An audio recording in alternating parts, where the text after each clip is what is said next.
इसी तरह के वीडियो पाने के लिए एंड जीके क्यूज के लिए सब्सक्राइब करें एंड सपोर्ट करें। धन्यवाद। स्वागत है आपका वर्मा कोचिंग JCERT में। आज लेकर हाजिर हैं क्लास 6 का ज्योग्राफी। हमारी पृथ्वी चैप्टर नंबर 6 पृथ्वी के प्रमुख स्थल रूप। इस चैप्टर को आप ध्यान से पढ़ेंगे तो आपको बेहतर समझ में आएगा। आज हम इसमें इसका क्वेश्चन का आंसर करेंगे। आइए देखते हैं इनका पहला क्वेश्चन। पहला है रिक्त स्थानों की पूर्ति कीजिए। इसमें क्या कहा गया है कि विस्तृत भूमि वाले समतल भूमि वाले विस्तृत क्षेत्र को खाली जगह कहते हैं, तो उसे क्या कहते हैं? मैदान कहते हैं। अगला है हिमालय और आल्प्स खाली जगह पर्वतों के उदाहरण है, तो कैसा पर्वत है ये? वलित पर्वत है। अगला है खनिज की प्रचुरता खाली जगह क्षेत्रों में होती है, तो खनिज किस में पाया जाएगा? लगभग वो जैसे पठारी क्षेत्रों में। ठीक है। ज्वालामुखी पर्वत प्रायः खाली जगह के आकार के होते हैं। ज्वालामुखी जब निकलती है तो वो कैसा होता है? शंकु के आकार का। ठीक है, पहाड़ जैसा बन जाएगा। पांचवा है गंगा का मैदान खाली जगह का उदाहरण है, तो गंगा का मैदान कैसा है? निक्षेपात्मक। ठीक है। दूसरा है सही कथन पर सही तथा गलत कथन पर गलत लिखिए। खाली हिमालय भ्रंश पर्वत है, ये गलत है। हिमालय भ्रंश पर्वत नहीं है। तो दूसरा है चट्टानों की काट छांट की प्रक्रिया निक्षेपण कहलाती है, तो ये गलत है। तिब्बत का पठार विश्व का सबसे ऊंचा पठार है, ये सही है। पर्वतीय क्षेत्रों में खनिज की प्रचुरता होती है, गलत। पर्वत क्षेत्र में नहीं होता, पठारी क्षेत्र में होता है। ठीक है। मैदानी क्षेत्रों में पर्वत के साधनों का विकास सुगमता पूर्वक होता है। मैदानी क्षेत्रों में देखिए क्या है? मैदानी क्षेत्रों में साधन, तो मैदान क्षेत्र में क्या है कि हम एक दूसरे आसानी से यहाँ वहाँ जा सकते हैं। पठारी क्षेत्र में हम आसानी पूर्वक सुगमता पूर्वक रास्ता पार नहीं कर सकते हैं ना, तो मैदानी क्षेत्रों में हो सकता है, तो ये सही होगा। ठीक है। तीसरा है निम्नलिखित प्रश्नों का उत्तर एक वाक्य में दीजिए। पहला क्वेश्चन है कि प्रमुख स्थल रूप कौन कौन से हैं? तो कौन है? पर्वत, पठार और मैदान। दूसरा है अपर्दन कार्य के मुख्य चरण कौन कौन से हैं? तो अपर्दन का जो है एक घिसना और एक टूटना, इससे अपर्दन अधिक होती है। ठीक है। तीसरा है विश्व की सबसे ऊंची पर्वतमाला कौन सी है? तो विश्व का सबसे ऊंचा पर्वत जो है वो हिमालय है। ठीक है। दर्रा किसे कहते हैं? तो देखते हैं, दर्रा जिस मार्ग से पर्वत श्रृंखला पार किया जा सकता है, यानी कि पहाड़ी क्षेत्र के इलाका जो है, पहाड़ में जो है, यानी पहाड़ों के में जो रास्ता बना होता है, संकरा रास्ता, उसे हम लोग पर्वत श्रृंखला कहते हैं। ठीक है। या फिर पहाड़ी क्षेत्र को जिसके आर पार किया जा सकता है, उसे दर्रा कहते हैं। पांचवा है झारखंड के दो प्रमुख जलप्रपातों के नाम लिखिए। तो झारखंड के दो प्रमुख जलप्रपात, एक हुंडरू और एक बूढ़ाघाट। ठीक है। आगे क्वेश्चन देखते हैं। चौथा लघु उत्तरीय प्रश्न, पर्वत और पठार में अंतर क्या है? तो इसका आंसर देखते हैं। पर्वत पृथ्वी की सतह की प्राकृतिक ऊंचाई है जो समुद्र तल से 900 मीटर या उससे अधिक ऊंची होती है। ठीक है। और पठार है, पठार के लिए लिखेंगे कि धरातल का वह विशिष्ट रूप होता है जो अपने आसपास से के स्थल से पर्याप्त ऊंचाई पर होने के साथ साथ जिसका शीर्ष का भाग चौड़ा और चपटा होता है। क्लियर है? ये पठार और पर्वत और पठार में अंतर हो गया। आगे क्वेश्चन देखते हैं। अगला क्वेश्चन है, पहला हुआ, दूसरा क्वेश्चन है पर्वत कितने प्रकार के होते हैं? उदाहरण देकर स्पष्ट कीजिए। इसका आंसर देखते हैं कि पर्वत 4 प्रकार के होते हैं। पहला वलित पर्वत, दूसरा भंसोत पर्वत, तीसरा ज्वालामुखी पर्वत और चौथा अवशिष्ट पर्वत। ठीक है,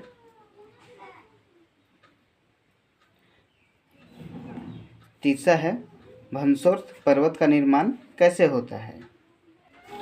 तो इसका आंसर है कि जब धरातल का एक बहुत बड़ा हिस्सा पृथ्वी के आंतरिक बलों के कारण टूटकर ऊपर विस्थापित हो जाता है तो भंसोर पर्वत का निर्माण होता है। यहाँ तक लिखेंगे। ठीक है, आगे क्वेश्चन देखते हैं। चौथा है कि मैदानी भागों में जनसंख्या अधिक होती है, क्यों? आइए इसका आंसर देखते हैं। तो इसका आंसर है कि मैदानी भागों में जनसंख्या अधिक होती है क्योंकि मैदान काफ़ी उपजाऊ होते हैं, इस कारण से ये कृषि के लिए काफ़ी उपयुक्त होती है। दूसरा स्टेप में लिखेंगे कि मैदानी भाग में परिवहन के साधनों की विकसित करना काफ़ी आसान होता है। ठीक है, तीसरा है यहाँ सालों भर जल की प्रचुरता रहती है। क्लियर है, आगे देखते हैं।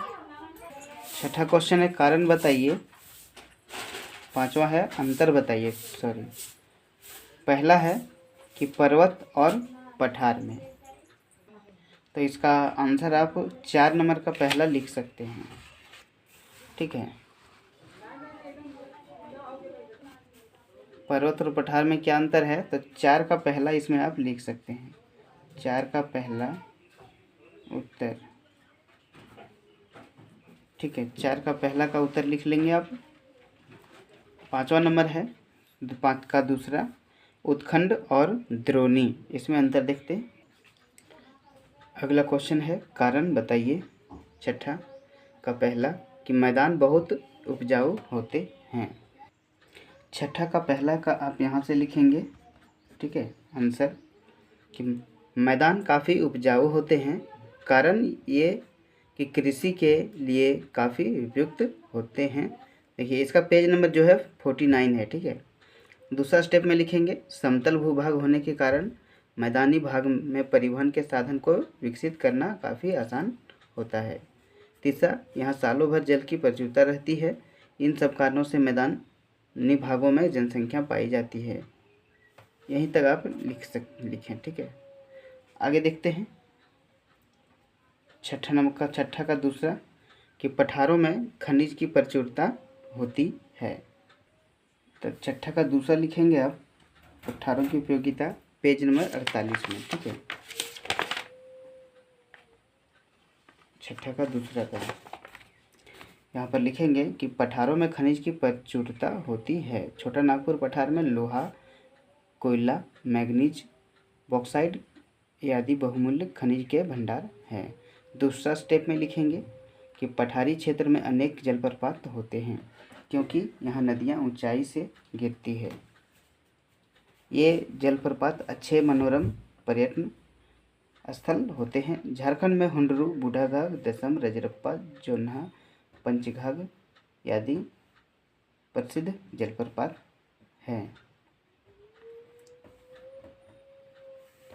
यहाँ तक लिखेंगे 6 का पहला। ठीक है, आगे देखते हैं। 7वां नंबर है दीर्घ उत्तरीय प्रश्न। पठार, पर्वत, पठार और मैदान की उपयोगिता का विस्तृत वर्णन कीजिए। 7वां का पहला है कि पहला का उत्तर है कि पर्वत जल के संग्रहकार होते हैं। बहुत सी नदियां का स्रोत पर्वत में स्थित हिमानियाँ होती है। दूसरा स्टेप में लिखेंगे कि पर्वतीय जल का प्रयोग सिंचाई तथा पनबिजली उत्पादन के लिए किया जाता है। तीसरा में लिखेंगे कि पर्वतों में विभिन्न प्रकार की वनस्पतियां पाई जाती हैं जिनसे हमें ईंधन, चारा, गोंद तथा अन्य कई उत्पाद प्राप्त होते हैं। चौथा स्टेप में लिखेंगे हम कि पर्वतों की ठंडी जलवायु पर्यटकों को आकर्षित करती है, जिससे पर्वतीय क्षेत्रों में पर्यटन व्यवस्था फलती फूलती रहती है। और 5वां लिखेंगे इसमें, ये पर्वत का ही है। ठीक है, पर्वत क्षेत्र में कई प्रकार के खनिज पाए जाते हैं। अब आगे इसमें पठार के बारे में लिखते हैं। पठार लिख के तीर का निशान दे के लिखेंगे कि पठारों में खनिज की प्रचुरता होती है। छोटा नागपुर के पठार में लोहा, कोयला, मैग्नीज, बॉक्साइड का बहुमूल्य खनिज के भंडार हैं। दूसरा में स्टेप में लिखेंगे हम कि पठारी क्षेत्रों में अनेक जलप्रपात होते हैं क्योंकि यहाँ नदियाँ ऊंचाई से गिरती है। ठीक है, यहाँ नदियाँ ऊंचाई से गिरती है। जलप्रपात अच्छे मनोरम पर्यटन का स्थल होते हैं। क्लियर है। अब इसका तीसरा देखते हैं। लावा पठारों में काली मिट्टी पाई जाती है जो बहुत उपजाऊ होते हैं। छठा स्टेप में लिखेंगे पठारों की छतों पर विश्व के कई बड़े नगर बसे हुए हैं, जैसे मैक्सिको सिटी, बगोटा, रांची इसके उदाहरण हैं। ये तो हुआ पठार का। अब मैदान का देखते हैं। ठीक है, इसमें पर्वत, पठार और मैदान, इसमें 3 भाग का कहा गया था विस्तृत विवरण लिखना है। ठीक है, तो मैदान लिख कर तिनका निशान दे के लिखेंगे कि मैदान काफ़ी उपजाऊ होते हैं, इस कारण ये कृषि के लिए बहुत काफ़ी उपयुक्त होते हैं। दूसरा में लिखेंगे कि मैदानी भाग में परिवहन के साधन को विकसित करना काफ़ी आसान होता है। तीसरा में लिखेंगे यहाँ सालों भर की जल की प्रचुरता होती है। ये हुआ 7 का पहला क्लियर, पर्वत, पठार और मैदान की उपयोगिता का विस्तृत वर्णन।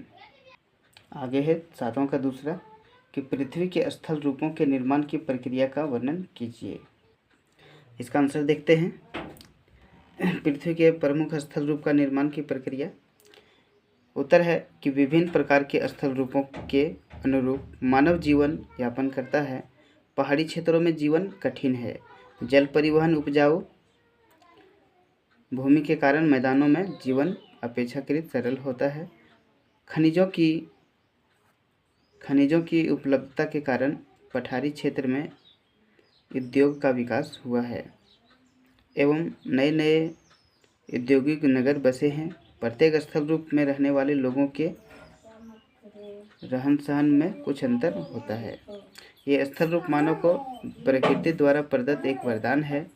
मनुष्य अपने क्रियाकलापों से इसे प्रदूषित कर रहा है, जिसके कारण हमारी आने वाली पीढ़ी खतरा उत्पन्न हो गया है। अतः हमारा कर्तव्य है कि हम अपनी इस सुंदर धरती को हरा भरा और साफ सुथरा बनाए रखें। ये चैप्टर नंबर 6 का क्वेश्चन आंसर हुआ पूरा। आप हमारे प्लेलिस्ट के माध्यम से इसके पिछले चैप्टर के सभी 1 2 3 4 5 तक का क्वेश्चन का आंसर देख सकते हैं। फिर मिलते हैं अगले वीडियो में इसी तरह से अगले चैप्टर के साथ। तब तक के लिए वीडियो में अंत तक बने रहने के लिए आपका बहुत बहुत धन्यवाद।